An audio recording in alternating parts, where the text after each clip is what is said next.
Alright, magandang araw sa inyong lahat mga best friend. So ngayong araw mga best friend, ang ating pag-uusapan ay tungkol sa dalawang klaseng susian mga best friend. Simple lang ito, nasa harapan nyo. Yan, yung susian na may dalawang wire at saka yung susian na may apat na wire. Ayan, ayan, mapapansin nyo apat na wire yan. Oh.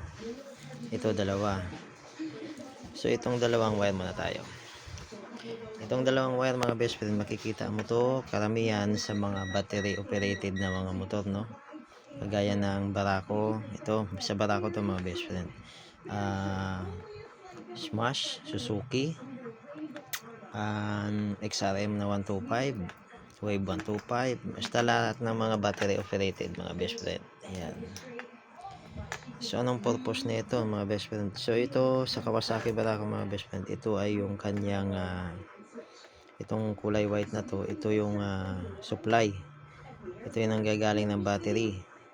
Tapos kapag isinusi mo ito, pupunta ito sa brown wire, tatawid papuntang brown wire para supplyan yung ating accessories, ating mga accessories gaya ng signal light, busina, mga ilaw sa panel, brake light, yan yung mga yan. Okay, so dito tayo sa pangalawa. So anong pagkaiba naman nito sa itong apat na wire? Itong susian na may apat na wire, makikita mo itong mga best friend sa mga motor na may mga primary type. Okay, primary type na motor kagaya ng TMX, Wave 100, yung mga dating Wave 100, XRM 110, tapos mga SYM bonus, at saka ano pa ba, Motopus baka, saka Badja, yung City 100 na mga una. Okay, saka marami pa, hindi ko na mabanggit yung iba. So para saan ba tong mga wire na to mga best friend? So itong wire na to mga best friend, ito yung kulay pula. Dito tayo sa kulay pula. Itong kulay pula na to is yung kanyang supply. Ito yung nanggagaling ng battery. Okay, na kapag isinusi mo to mga best friend, ito halimbawa isinusi mo siya, inon mo, ay magkakaroon sila ng contact, no? Lilipat dito, tatawid dito yung positive supply papunta dito sa kulay black para supplyan yung ating accessories wire, no? Yung ating signal light, busina, brake light, at kung ano pa yung mga nilagay nyo, ilaw sa panel, tsaka kung ano pang inilagay nyo mga additional, no? Pwede dito.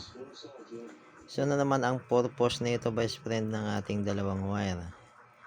Ito yung dito tayo sa kulay na sa black na mayroong lining na puti. Yan o. So karamihan ng susian may ganito, yung may primary. Ito ay papunta ito sa ating CDI, no? Ito namang kulay green. Ito yung nakakonek sa ground ng ating motor, no? Sa harness ng ating motor. Ayan, nakakonek ito, no? Na kapag isinusi mo, ayan mga best friend, okay? Meron akong multimeter. Tayo ko lang. Medyo isang kamay lang. Tapos ilagay ko dito yung isang test probe ng ating multi-tester. Sinsya na mga best friend, nag-iisa lang kasi ako. Yan, walang tagahawak. Ang ating susian ay naka-off. Okay, yan, naka-off yan. Ayan, okay, napapansin nyo, tumutunog. Ibig sabihin, ayan mahirap ito na lang, paahin ko na lang. Okay, ayan okay, ayan, dito sabit ko yan, kita ba yan? Okay, nagbibip, di ba? Naka-off siya. Kapag naka-off ang ating susian, itong dalawang to ito, yan, naglilink sila, magkarugtong. Pero subukan natin i-on, ano, ayan, i-on ko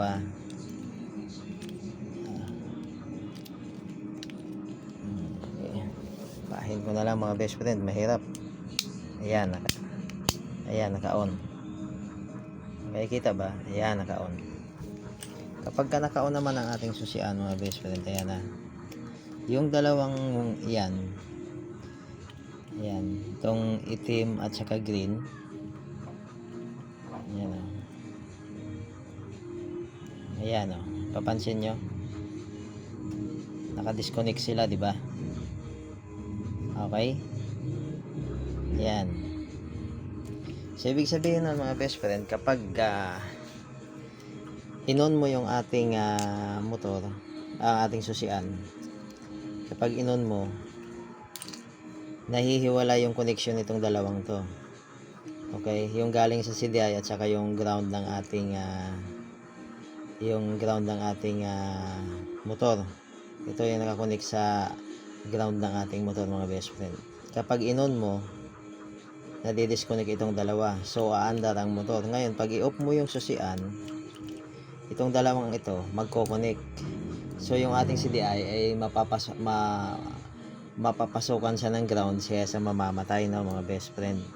Yun ang pinaka on-off ng ating motor, no? So, halimbawa, inon mo to, madidisconnect siya. Okay? Mahihiwala yung kanilang linya, no? Okay? Ma-on ngayon yung ating motor. Kaya minsan napapansin nyo, no? Yung malimit siya 155, no? Napapansin nyo. Bakit na minsan nasususi na kahit i-off mo yung yung ating susian, umaandar pa rin yung ating mga motor. Nagtataka ka bakit akala mo nakarekta na. So dito lang yan mga best friend to. Ito. Yan. Kapag ka ito kasi nabunot, ito. Yan. Alin man dyan ang nabunot, ang lumalabas niya, akala mo parang nakarekta na. Kasi sa loob ng ating headlight case, mayroon itong mga connector. Isasalpak mo lang ito, no. Nabubunot dito kasi minsan, siyempre sa siksikan ng mga wire sa loob, minsan nabubunot ito. Hindi natin napapansin, no. Minsan naglulos, no. Kaya magtataka ka minsan na yung motor mo kahit hindi nakasusi, padyakan mo umaandar, no. So check nyo lang itong dalawang to, no, para minsan kasi natatanggal, minsan naglulos, no. Ito lang yon. Okay, so sana mga best friend nakatulong sa inyo yung kunting tips ko, no, yung kunting alaman na aking na-i-share sa inyo, no. So ito yung susian na to mga best friend, binibenta ito ni ng aking wife sa online.